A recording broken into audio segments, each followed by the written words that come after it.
campaign comes through the official platform or social media platform of any party, like in the active mode, because they can post also. It is no ban on the even political party side also on their handling of the social media. It is only the rallies and several prescribed things for the campaign is being prohibited. So private users using the social media platform in the private capacity, so far these silence period provisions are not actively covering those aspects.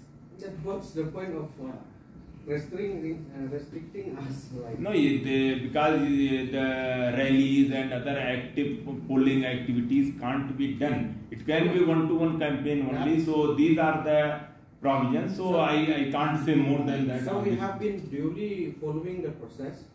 We cannot air after 4 p.m. because it ended the campaign ended yesterday at 4 p.m. So, but then if others they can still do it, then what's the point of us following the guidelines? Just to add to him, so that means you mean to say that media houses which have YouTube channels can also air?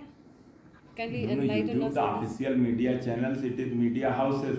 I am telling mostly for your in personal capacity, any expression of this thing which is in the personal capacity, it is not banned and it is not the political party side.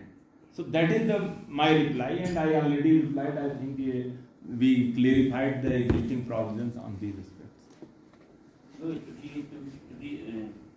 Review of the rulings and the instructions from the ECI.